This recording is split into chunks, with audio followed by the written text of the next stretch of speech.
Hey everyone, welcome.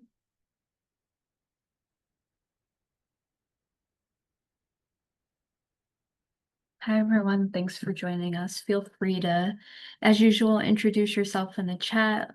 Let us know who you are, who you're with, where you're calling from, or where you're joining from.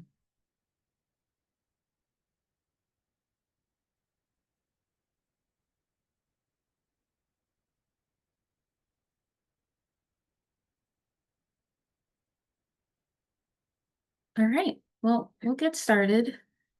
Hi everyone, thanks for joining Grassroots to Groundbreakings, Nonprofits Leading Land Reuse, or Brownfield Curious number 3. I'm Jaleesa Gilmore. I'm the Senior Program Manager at Groundwork USA. And for those of you who don't know, Groundwork USA is a national environmental nonprofit that's committed to creating healthier, more resilient, greener neighborhoods and communities. And so our Groundwork Network is a national network of community-centered nonprofits that are working at the intersection of people, places, and systems to build healthier, more resilient neighborhoods. And our network of Groundwork affiliates, we have 21 of them across 17 states from coast to coast, from Atlanta to Rhode Island. And I'll pass it to my colleague Devin to share a little bit about the Center for Creative Land Recycling, who's our partner on this webinar today. Thanks, Jaleesa. Hi, everyone. So my name is Devin Rainwater, and I'm a program manager at the Center for Creative Land Recycling, also known as CCLEAR, and we're the technical assistance to Brownfield's provider for Regions 9 and 10. My colleague Claire Weston is here as well. So say hello, hi, Claire. Hi, everyone. I'm the Senior Program Manager at the Center for Creative Land Recycling, and we're thrilled to be speaking with you today. We're also a partner to Groundwork USA in their nonprofit technical assistance work and on this webinar as well. And CCLEAR works closely with communities, municipalities, and nonprofits to assist them throughout the land reuse process through one-on-one technical assistance, trainings and webinars like this one, grant support and review, community stakeholder engagement, and a lot more.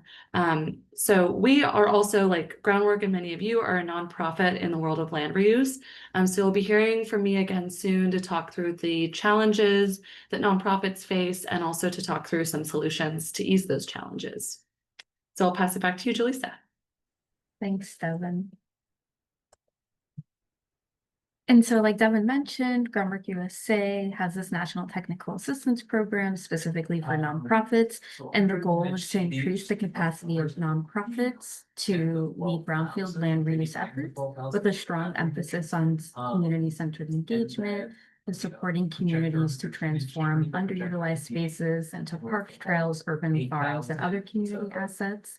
And we're funded by the EPA. To provide this assistance for free to communities from 2023 through 2028. And so our program has 3 buckets of technical assistance. We have direct technical assistance, we have webinars and workshops like the one that we're on today, and then we also have a community resource hub. And so for today's webinar, we will, hold on one second.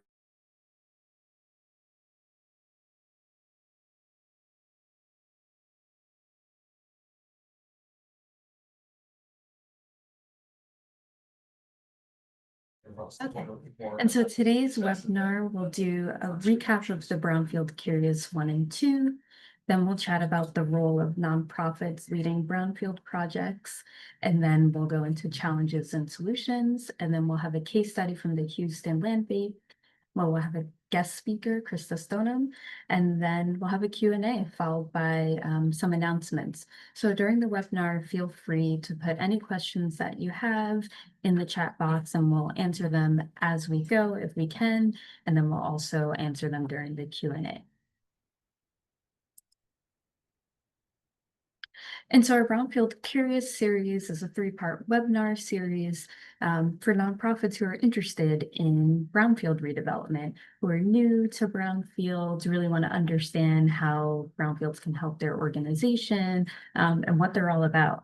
And so our first Brownfield Curious webinar really introduced the Brownfields process and explored why nonprofits should consider going into brownfield work to address community concerns around different issues like food security, access to green space, and climate adaptation. In the second session, we covered brownfield revitalization, including the steps, the timelines, funding, the different stakeholders, and thinking about project variability.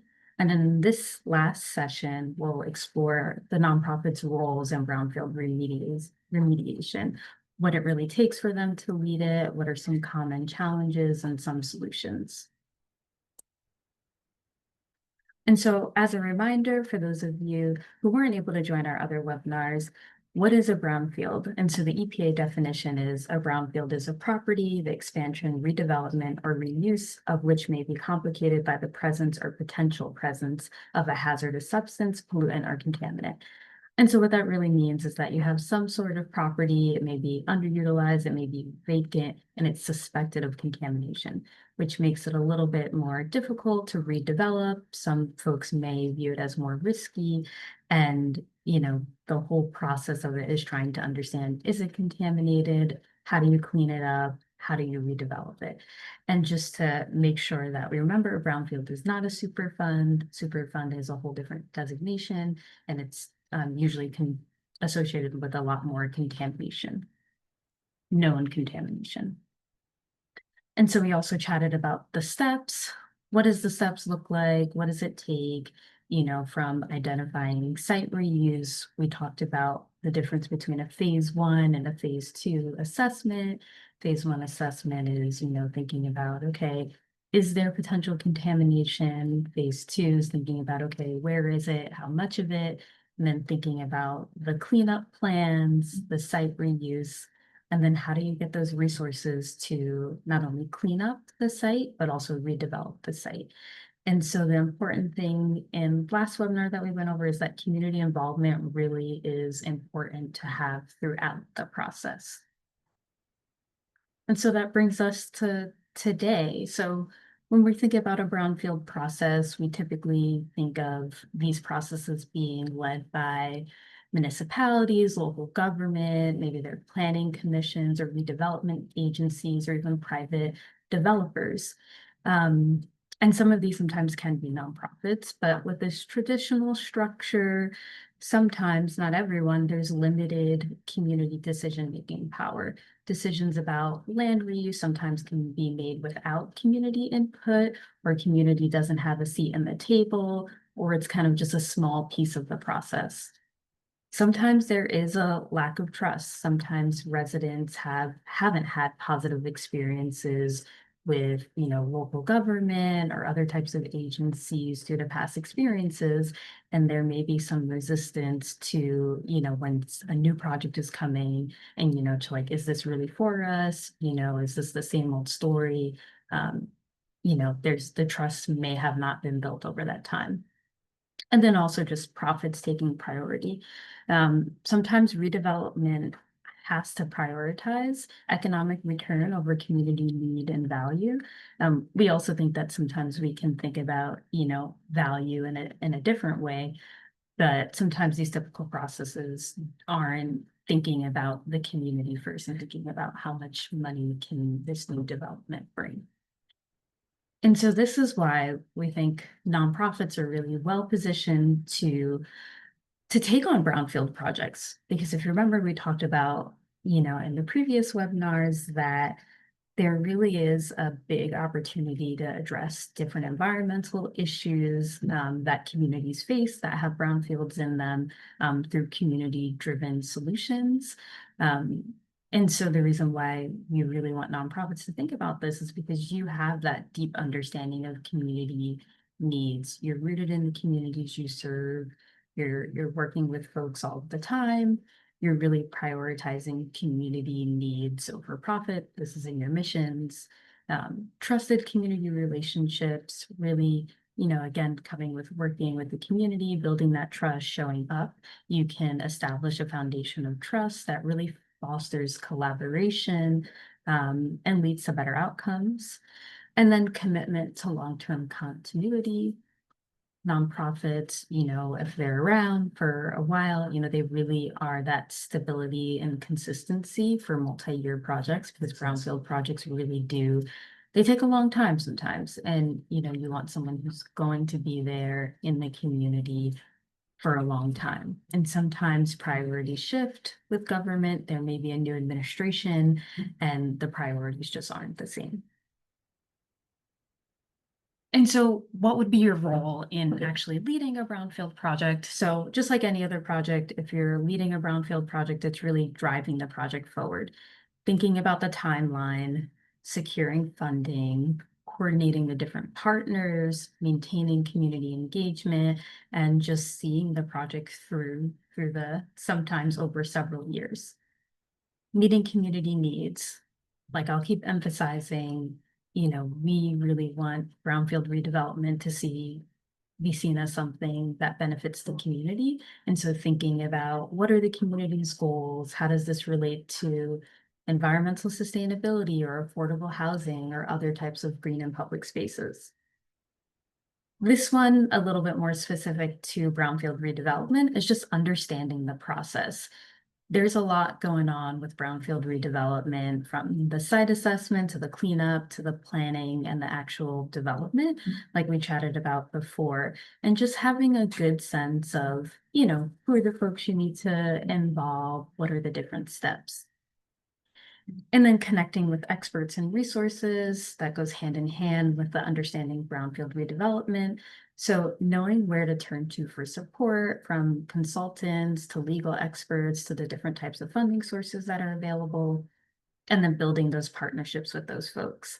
Those government agencies, developers, are very important for, getting the project done, and you're still going to want their support.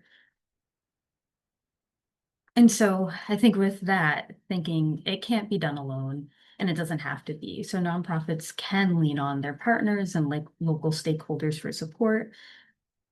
And so this is just some of the brownfield stakeholders. This is kind of focused on the community. On the right, this is just an example of what, your community stakeholders may look like. But, you want to think about the residents, the youth, the property owners right next to the property, those different community institutions, your local, state, and federal elected officials, local planning officials, philanthropic groups, potential developers or development companies. So all of these folks, you'll want to kind of be thinking about as you're planning your project, as you're, engaging the community, as you're thinking about next steps.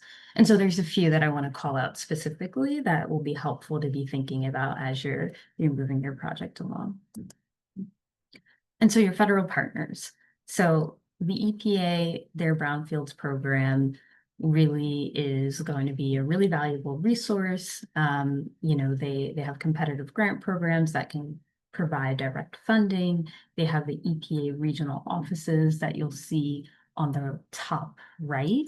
And they also offer support on cleanup, guidance on regulations and policies, and also thinking about what type of technologies that you need for cleanup and brownfield redevelopment in general. Then you have your TAB providers. Like C-Clear mentioned, they're one of the TAB providers for Region 9 and 10, and they're also free technical assistance programs, but these are specifically focused on these regions. So you'll get a little bit more specialized support for your region, reaching out to the TAB providers. There's a whole network. They're also really, really great. And this is what that bottom right map is for. And then your nationwide brownfield technical assistance providers. That's like Groundwork USA. And so we focus nationwide, but on a specific topic, and that's for nonprofits. But there's also topic specific technical assistance available for land banks, anti-displacement, job training, and more. And so these are some of the folks that, if you're new to brownfields, if you're just thinking about a brownfield redevelopment project, that I want you to really like pay attention to. So the site owner, this is going to be really important for, if you want to eventually own the site, you need to know who who owns it first, but also if you're not planning on owning it, but you want to get that environmental, assessment done, you need to get permission to access the site from the site owner and thinking about reuse planning and all of that stuff. The qualified environmental professionals, these are the folks who actually will be doing the site assessments. You don't have to do it yourself. They'll handle it. They know what they're doing, and they'll help with the cleanup options and regulatory compliance.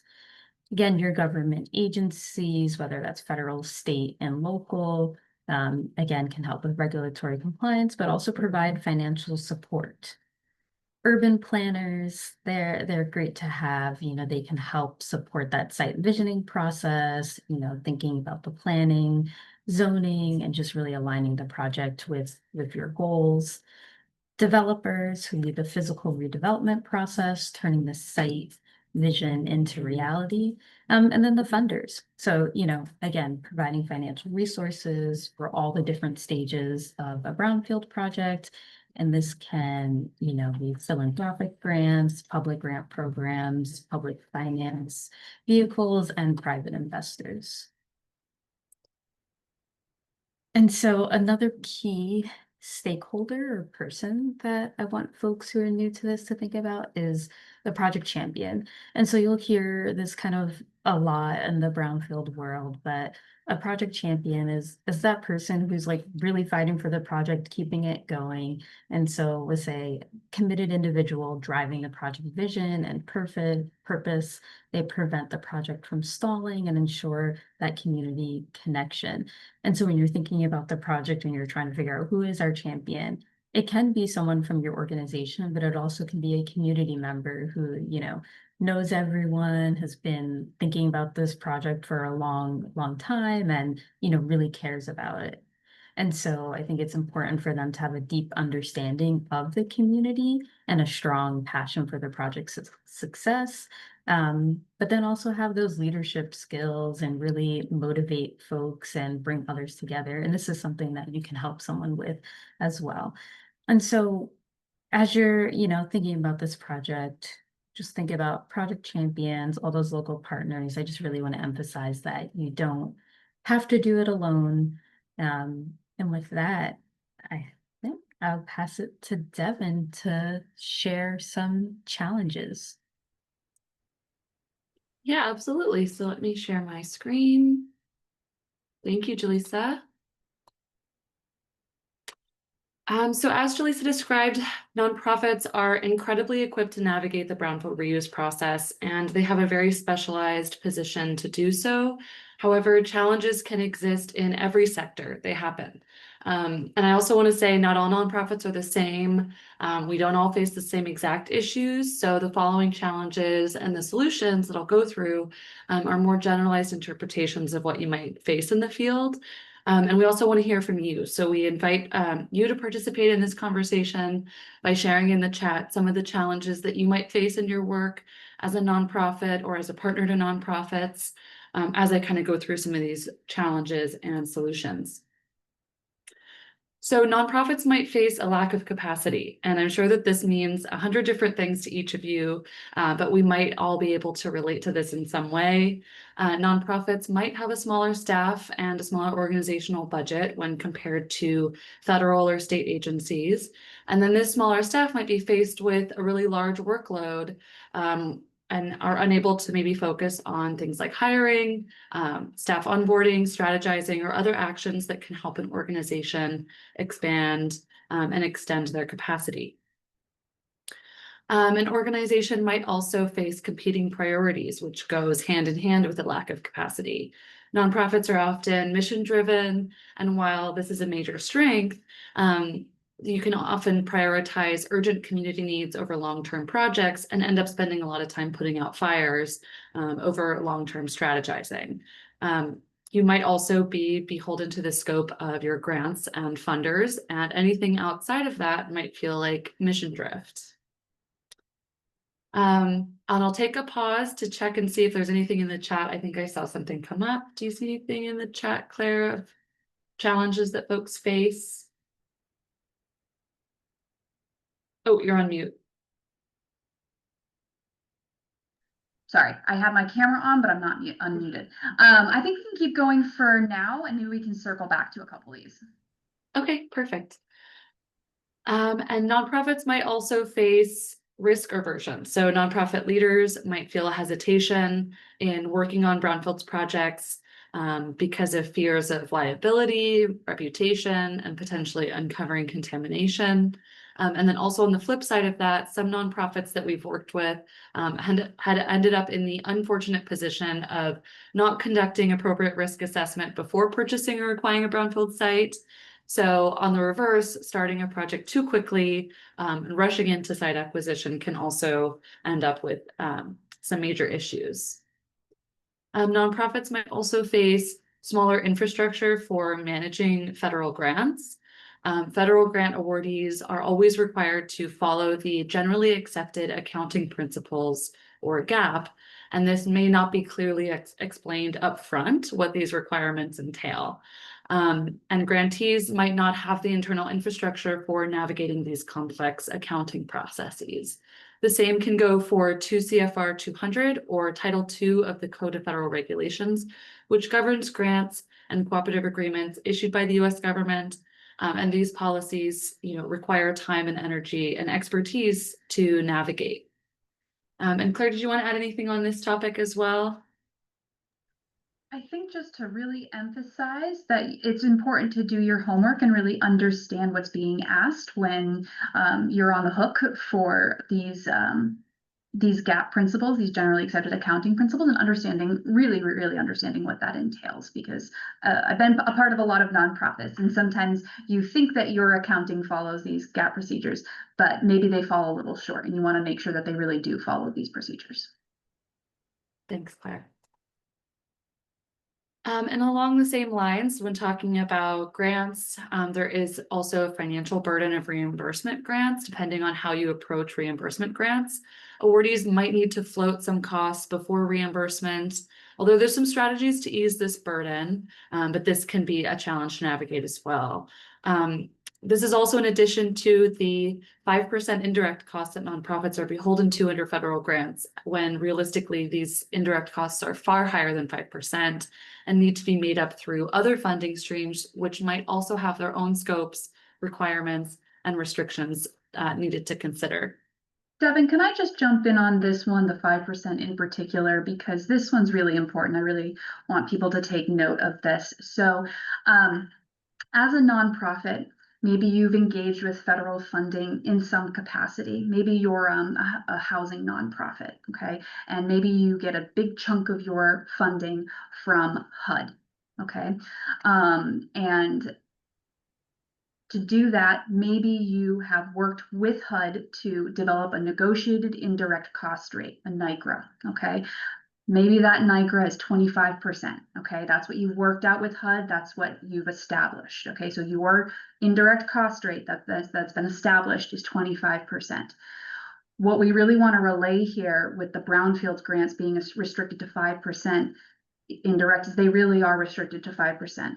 So even if you do have a NICRA of 25% with HUD, the 5% indirect is a statute in the Build Act. Okay, so the statute comes above your NICRA. It supersedes your NICRA. So we want to flag this because this can scare some people off. It can make people nervous because 5% is really a very low indirect cost rate, especially for nonprofits. So I just wanted to explain that a little bit more because it's an important thing to understand as you're considering brownfield redevelopment funding. Awesome. Thank you, Claire.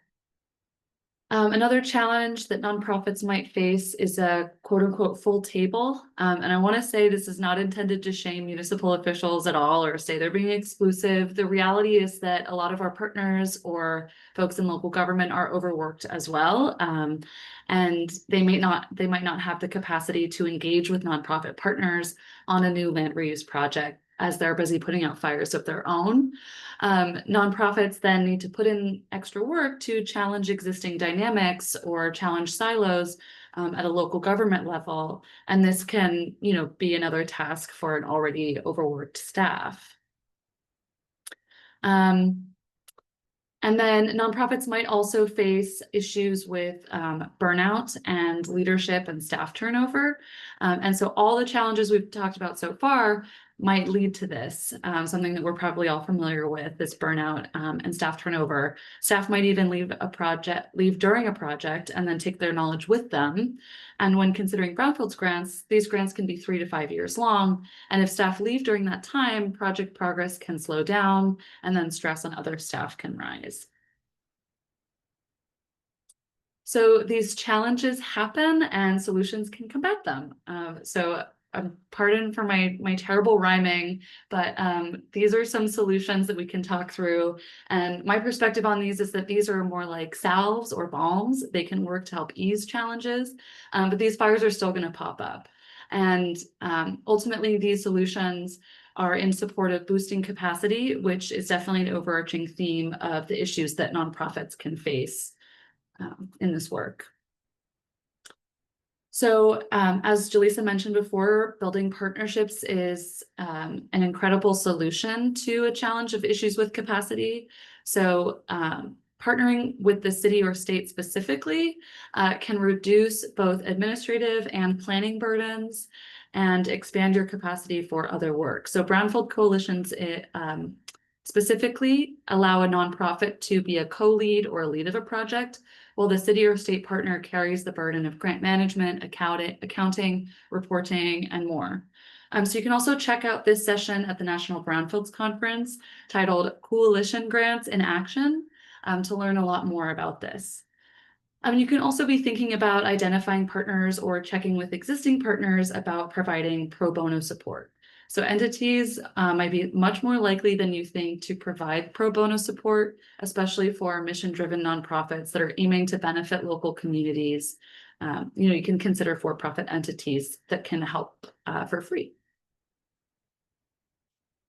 Along that same line, partnering with experts can be a great solution and build some capacity. So nonprofits can partner with experts in their field to meet the goals of your organization or even expand your mission.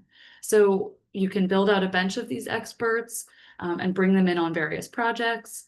And I also recommend that you don't write off the private sector. We might be scared of words like lawyer or developer, but folks in these positions can really offer invaluable insight into what is needed for a successful brownfield reuse project. And speaking of brownfields, nonprofits can increase capacity and meet a variety of organizational goals by utilizing brownfield programs and funding. Brownfield funds are not just about cleaning up contaminated land. They can also be used for project planning, visioning, site assessment, community engagement, and lots more, like we kind of went over in the technical assistance section. And these programs can expand your scope and can also have the ability to meet your existing goals in new ways. For example, you might have affordable housing as an item in your general plan, and you can maybe consider infill affordable housing development to reduce sprawl, decrease greenhouse gas emissions, and increase connectivity to public transit systems, which can meet a variety of goals for your community. So you can also check out CCLEAR's Equity Guide and EPA's Revitalization Ready Guide to see what brownfields can do in your communities. You can also utilize technical assistance. So like we mentioned, there are technical assistance providers ready to partner with you. Brownfields grants may feel like a lot of work, but technical assistance providers can support you in conducting brownfields work. So we can support you with project planning, visioning, resource development, community engagement, training your staff, and much more. And Groundwork USA is one of those partners as well. And you can also say hi and meet us if you're attending the National Brownfields Conference. We'll all be there. Along these same lines, you can study up and get familiar with EPA grant management requirements. So like we said during the challenges portion, grant management requirements can be tricky. Gap can sneak up on you. And so in addition to partnering with entities with established accounting infrastructure to navigate federal grants, you can also study up on management requirements early. Your technical assistance providers like CCLEAR or Groundwork can support you in this, but you can also consider self-guided learning. using tools such as this self-paced module from EPA, which has been very beneficial. All right, so nonprofits can also leverage strengths in organizing and storytelling. So every nonprofit already has a story. This is what you guys pitch to your funders, your board members, your staff, your clients, and even journalists that might have featured your mission on local news platforms. So you have skills in storytelling and sharing your why you do this. And so you can strategically use these skills to pitch your projects to foundations, partners, and city officials. You can consider inviting elected officials to your events, get city council involved, and work with your board on expanding your mission and taking on new projects that will grow your reach. And again, it's common that these folks will not come to you, you'll have to go to them. So it's important to get out in front of that. And nonprofits have a commitment to long-term continuity and mission. We talked about burnout and staff turnover being a challenge. And on the other side of that, we have the typical nonprofit's dedication to their mission. So creating systems of preserving institutional knowledge will benefit your organization in the long run. And additionally, expanding your capacity and passing work to folks on your bench of experts will take pressure and workload off your staff, which will create a much more sustainable workflow that for the staff that make your organization what it is. And so I'll end on this note that nonprofits have a distinct ability to connect community to government and to other partners. And that's what makes us powerful champions of reuse and revitalization. And I'll pass it over now to our wonderful guest speaker, Krista Stoneham, to share a story of real-world nonprofit success with the Houston Land Bank. And I'll stop sharing my screen, Krista, so you can share. Awesome. And while I'm getting that set up, thank you again to C Clear and Groundwork USA for having me. My name is Krista Stoneham. I proudly serve as the president and CEO of the Houston Land Bank. And like Devin said, it is a responsibility, but it's very much of a privilege in order to use our expertise in land redevelopment and how we directly work with communities and the technical experts and really just try to connect the dots and solutions in order to really just accelerate progress and change. And apologies, I went too fast. Okay, so in terms of the land bank, so we are a nonprofit, but more specifically, we are defined as a government nonprofit. We started as a City of Houston program back in the late 90s, where the city would go acquire tax delinquent properties, activate them by working with build and developers for affordable housing. But what they learned is that it's really difficult in order to manage land. Sometimes you have some legal issues, sometimes the compliance measures weren't in alignment. And they said, you know what, let's really make a model of what's been around for about 20 years, which is a land bank as a separate government nonprofit entity. And let's work with them in partnership with them through various operating and technical assistance contracts and grants. Then when I started in 2022, so I've been in this position for almost 4 years now, really learned the powers that we were able to enact through state legislation, which I'll speak on a little bit later. And then we also filed as a 501c3. So we wear several hats, is my point. But we also, more importantly, connect the dots on public-private people and nonprofit partnerships.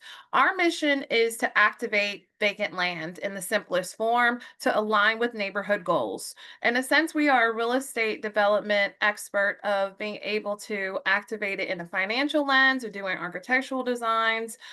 We still work with builders in order to sell that land at a discount, but we really have revamped our strategies to address some of the special circumstances here in Houston, which I'll speak to. But we also expanded our mission back in 21 to make sure that we're not just addressing affordable housing, which is still our priority, but we're able to address other community development solutions and comprehensive strategies for green space, economic development, food insecurity, and really just what's needed to help prevent the displacement of residents. In terms of some of the powers that I spoke on a little bit earlier, our Texas state legislation really helped to open more doors for opportunities of how we're able to activate. So we have the capacity and the privilege of working in all aspects of real estate development, completely turnkey. We can do all the pre-development services, from the environmental testing, the performance analysis, master planning, architectural component. We can do the construction and disposition, of course, with working with our builders and developers, which I spoke on a little bit earlier. And then we also can help with the asset management, whether that is helping to manage the home or with property management. It really gave us all the flexibility of what we wanted to do and when we wanted to do it. And when I first reviewed all these components, I was super excited, but I also was like, we really have to have a strategic approach of how we do it so we don't get overwhelmed and burned out of just trying to do everything all at once. This is just showing how we work with our builders on the residential side. We really have a stair-step model of how we help build capacity, because it's really important to us to not just partner with local builders, but also so they can help sustain on their own and build up their own financial portfolio so they can go and build more relationships with financial institutions. So this is just showing the various categories of builders that we work with, the various capacities that they're able to do, from startup being 1 to 4 units all the way to master community builders. But also, my background is in architecture. That's how I was formally trained, in architecture and community development. And when I learned in school of kind of this imaginary triangle of having the architect, the contractor, and the developer, but they weren't involving the community, but also being just a decision maker on how development happens, whether it's for the land or for actual facilities, just being intentional of acknowledging some of the things that may have taken place in the past that are still the aftermath today. So this is just showing some of the historic redlining map that was for Houston. And in short, these same neighborhoods that were defined hazardous over 100 years ago are still hazardous today, especially with the formations of Houston and most cities in America being industry based, and Houston having the second oldest port in the United States. There's a lot of remnants that are still here. This is just showing one of the communities that's in the East End. Literally, you can see the refineries, and the communities have kind of trained themselves to not go outside that long and to not breathe the air that long, not drink the water from the taps. Like, this is just part of the engraved culture. Also, this is just another example, especially with Houston being the largest city in America with no zoning. There are some unfortunate remnants of manufacturing, of industry being literally right next door to schools, right across the street from parks, literally within walking distance of light industrial and residential neighborhoods. So it's really an uncomfortable truth, but it is very much a fact. Even though as much as Houston is growing and booming, we still very much are a brownfield city in every square inch until proven not guilty, as adapted from my friend from Adapta. But one of the things that I also inherited as a blessing was our first Brownfields grant, which literally was right before I started as CEO. We had a $600,000 EPA coalition assessment grant, which Devin briefly spoke to a little bit earlier. And we were able to really identify opportunities to leverage some of the inventory that we had, in addition to some of the partners that we worked with, to quickly deploy that and accelerate that, which I will explain a little bit. So, but the first thing that we did, which actually was included in our state legislation, was we needed to formulate a neighborhood advisory committee. That's literally in the language for urban land banks. And my previous experience in working for the city of Houston for almost 10 years, I had a lot of direct hands-on relationships and hearing the stories of how these communities were formulated, how the highways divided up the communities, how there were these remnant parcels of what took place after the highways divided them, and some of the former gas stations and just these thriving commercial corridors. Really wanted to be sure that I institutionalized the community voices into every process, which is also included literally in our bylaws of community revitalization. So we started with the Neighborhood Advisory Committee to help score all the developments that come to us from our builders, not just bringing them to the table to listen to their vision, but literally giving them a ranking tool so they can be a part of the decision-making process. It's great to bring people to the table, you feed them with your dinner and your snacks or whatnot, but literally helping to identify the solution and the right partner at the right time is really essential for this work. We also created a Brownfields Activation Committee, which we have changed the name to of SIP and Sustain. And this is the mechanism where we meet with our community and bring other subject matter experts to the table from local universities, such as Rice University, who has a sustainability arm and is working to build a Brownfields solar program into the fold and listen to the community on their surveys. We also work with our sustainability consultants who help educate the residents on what sustainability means, what are the different components you could do for trees and materials and construction and et cetera, and literally make sure that they're a part of every brownfield project that we are a part of. And we listen to them about identifying where brownfields are in their actual communities as well. We created a tool called Hidden Gems, which is basically an interactive GIS system where they can tell us where this former gas station was or former tire shop that was thriving at some point on these commercial corridors. So we can review and identify in a confidential, but also in a transparent manner, just what used to be and how it could be with their help. And these are just some of the data of what we were able to identify, of what the community directly identified to us with our EPA grant. And then we noticed that some of our smaller parcels that we owned in our inventory, because we own lots anywhere from 1,200 square feet to 6 acres, that some of the parcels were really challenging to develop with our current builders. So let's make our own pool of architectural plans. Me being a trained architect, having some of the relationships with the architectural community and different boards that I sit on, basically aligned with different funders from Fannie Mae, our local community land trust, the architects that are here locally, and then they brought in people like Smart Home America, the Institute for Building and Home Safety, to where we're going to have our own catalog of energy efficient and resilient floor plans to align with the land. So basically, when we sell our land, we can tie that floor plan to it, and we help save time and money for the builders, but we bring that community into the process so they're able to score what home looks like in their respective neighborhoods, because it's not our place to determine what neighborhood character means. We also were able to train them on a national designation called Fortified, which means that basically these homes are able to withstand hurricane, wind, water, all the special circumstances here in Houston. It freezes. We're just the most climate disaster area, yet it's also our home and the place that we love. So we try to make sure that when we're building a solution, we're building the most impactful solution, but also being able to withstand the climate conditions. In terms of our brownfields, literally, like I said, we started with our brownfields assessment grant. And then when I looked at our inventory, realized that really the majority of our sites came from former brownfields. This is the former Yellow Cab Taxi headquarters, which is just outside of downtown.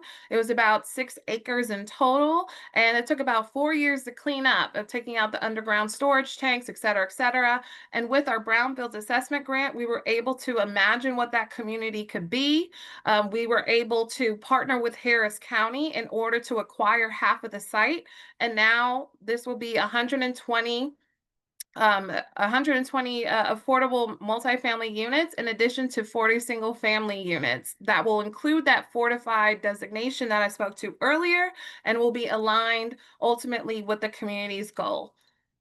Another example of how we've implemented and executed brownfields is what we call the Acres Home Town Center, which is in Northwest Houston. At one point, this was the largest Black unincorporated area in the South. The community is still very much proud of this neighborhood and their history, and they wanted to help revitalize the commercial corridor, which is on West Montgomery.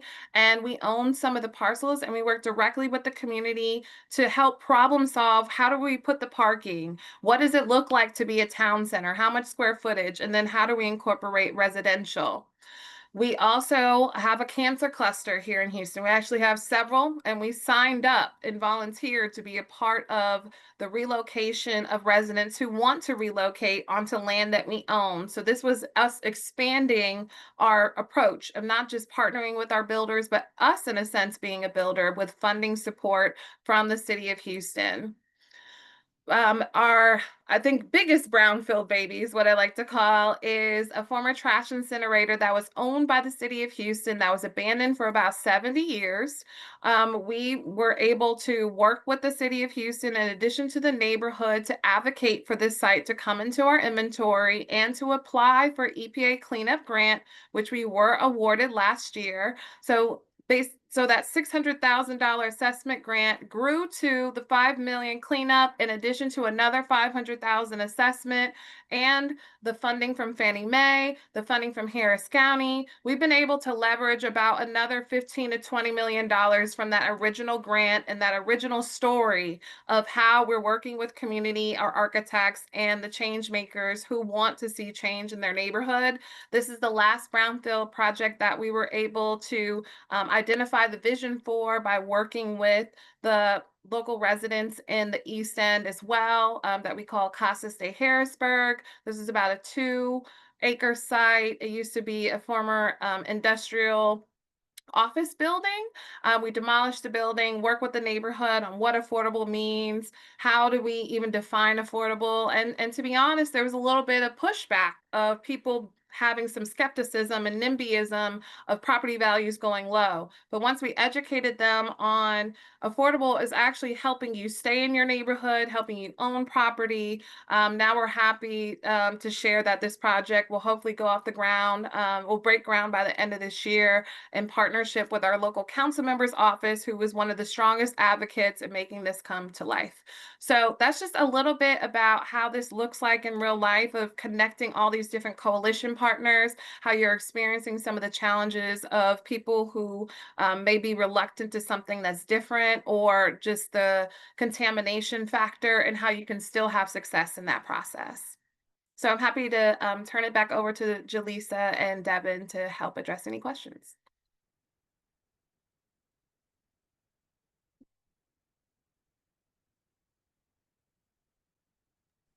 Great. Thank you so much, Krista. Thank you for everything you shared. I love how centered and rooted you are in the community, and then how you definitely shared how many different people, entities, and partnerships it takes to do this work. And then also sharing the funding that you utilize too. I think that'd be really helpful for folks thinking about this. So thanks for sharing that. So folks, feel free to throw questions in the chat that you have for us. And I believe we had one, and this is for you, Krista. Can you speak to Houston Land Bank's land acquisition within the brownfield process? For sure. And it's literally still happening in real time, to be quite frank. I think it's a lot of education about what a brownfield is. And, I kind of mentioned it a little bit in there, and just proving that everything is a brownfield until proven not guilty. So right now, what that looks like is we're using our assessment grant. We have 2 target areas right now, and we're identifying the key partners that are within that area. Specifically, though, I'm focusing on public agencies. Because we are both a government nonprofit and a 501c3, I'm able to take properties from other government agencies through what's called a land banking agreement, which is basically a deed transfer. We hold it for a certain amount of time, and we administer professional services. So that's how we were able to take on that Velasco incinerator site, and just identified 2 more just yesterday from another public agency who has contaminated land, and they don't necessarily necessarily know how to proceed with all of the compliance measures and applying for grant funds. So we're in discussions on how we can move forward. But I also am working with our consultants at Adapta to do a brownfields do a brownfields map of just where are they potentially. So as we're looking at property owners and we're introducing ourselves, but really just having that assessment grant helps so we can at least confirm the level of contaminants, and then we can discuss how we can help them by holding the property, especially with us being tax exempt if they're private property owner or if it's the government and they need help with capacity, because now we have the demonstrated experience, just being able to help show them that we're able to support you and we're here to as the land steward, and then we're going to pass it on to that long-term partner for whatever that long-term use is, but we can use our funds to help do the testing and the reuse planning. I think that's really the biggest game changer that helped us unlock doors.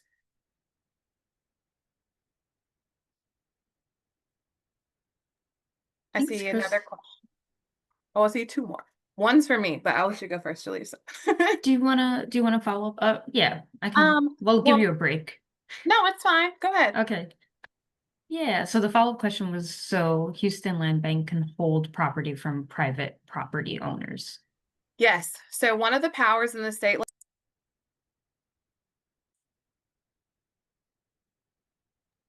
I think It would Krista. help if No, I unmuted. Yes, one of the powers in the state legislation is we can bank property, which means we can hold property for public, private, or nonprofit entities for up to 5 years. So we can hold it, but we can also do a ground lease. So it kind of just depends on what that solution is that they're looking to do, but that's one of the powers included in state legislation. I see the next question about how have EPA brownfield related funds been affected by federal budget cuts and the reduction in the force? I'm happy to comment on that. That's a great question. So we were kind of keeping track of that day by day. So right now, this is projected to be anticipated to be the last year of the increased funding, the bipartisan infrastructure law bill funding. So if you're thinking about applying to a brownfields grant, this year is a great year to do it. So that solicitation should open in September. And from what we've seen, and I'll put a link into the chat with all of the latest information, the levels are what we were expecting for the last year of brownfields funding. About 235 million nationally, funds available. So that aligns with what we were expecting. We have not seen a decrease because of the current administration or the current climate. But again, we're constantly tracking the flow of money and sort of the new information that's coming out. But so far, grants are on schedule and the funding is about what we were expecting for this year. Now, FY 2027 and further on, we will very likely see a reduction in that national level of funding for brownfields grants. But we don't have that information at this time. Awesome. I see the question about challenges and pain points I've experienced as a redevelopment champion and strategies for overcoming them. Great question. I would say, I know y'all mentioned earlier about a brownfields champion. I do agree, but I also caution to just standing there alone as a champion, right? Like if you look at it from the analogy of, I'm no Superman, right? But even Superman has his kryptonite. Really what you want to be are the Avengers, right? You need to have a team that's standing there with you. So I mentioned a little bit about the council member was there with me. We had our consultants at Adapta. We had a translator there because it was a predominantly Latino community and I don't speak Spanish, right? But we had the reflections of just a comprehensive voice. Even the sites that I was just mentioning yesterday that potentially may come to us, there's about maybe 6 agencies involved with this project. that have one way, shape, or form connecting to the overall vision of what this redevelopment would be. So I would say one of the biggest lessons that I've learned is I can't stand here alone and just fight for this alone. I need people to fight with me because that also increases your chance of risk of being attacked. But when people are standing there with you, and I wasn't able to go super detailed, but with every project I mentioned, there was a force of funders, a force of community members, a force of technical assistance providers standing there collectively to where if someone says something about the land bank, there will be people that will strategically fight back and say no because we want this, not Krista, not the land bank, but this collective voice and collective vision.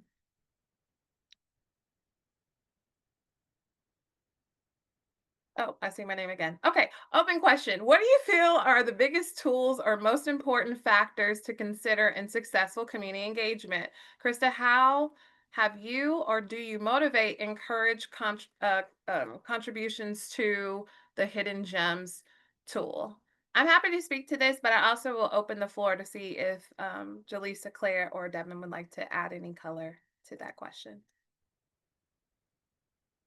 If not, I can jump in. Yeah, you go ahead, Krista. Yeah, I'm curious to hear from you. Tools. I'd say, I use Mentimeter just so you can have a visual component of polling. I also like to be mindful that everyone has different personalities. Not everybody is going to speak out loudly. Some people are a little bit more introverted. I think that you can have the smaller meetings, you have the bigger meetings. Of course, there's the post-its and the dots. Me being the architect, I definitely am about visioning and visuals to confirm things. It really, it could be also speaking publicly at public session.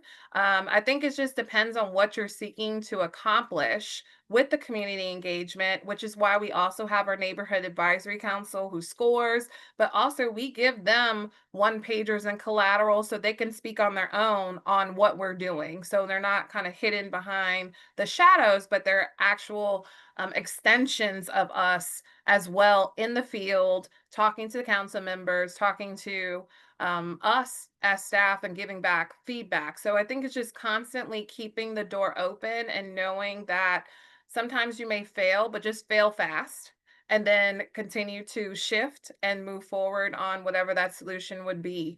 How do I motivate and encourage contributions? It's through our activation committee, and we intentionally host meetings in the neighborhood that we're serving as well. So if I'm hosting a meeting on the Northwest side because of the project on the Northwest side, but then we'll also move around our sip and sustain meetings at times so we can bring in other voices into that process. We also give out mailers. So we'll mail things to people about meetings that are coming.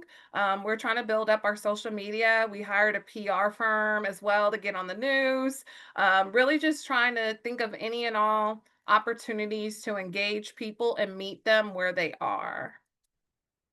I think that was perfectly said, Krista. You gave so many different examples, and I feel like we could do a whole webinar on that. And I feel like we have before, but I think what Krista said is just like, yeah, really thinking about like who your community is and how many different opportunities there are to engage with people and just like getting creative.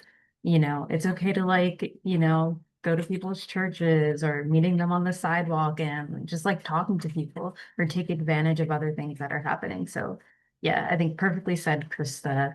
And so with that, if anyone has any other questions, feel free to follow up, but we are at time. So thanks again, Krista, Devin, Claire, and everyone for your questions and for joining today. It's always good to hear what people are curious about and what people are thinking about and to learn about great work that's happening. So just a reminder, please fill out the survey that should open up after this Zoom ends, and we'll also send it in the follow-up email if necessary. And we wanted to say applications open for our nonprofit land reuse learning cohort. This is a 6-month program specifically designed for nonprofits, small group, learn all about the Brownfield process, what you need to do in a small group setting. And Groundwork USA hosts this with Center for Creative Land Recycling, and applications are due Friday, August 15th. And we're only looking for about 10 to 12 nonprofits. So if you're interested, we'd love to see an application from you. And then we have 2 more webinars coming up this summer, early fall, August 21st, Built by Us, How Nonprofits Can Lead the Charge in Local Development. September 30th, Balancing Power Between Community Members and Land Reuse Practitioners. And both of those will be led by Clear and partnering with Groundwork USA. So we hope to see you there, and thanks everyone. Hope you all have a great day.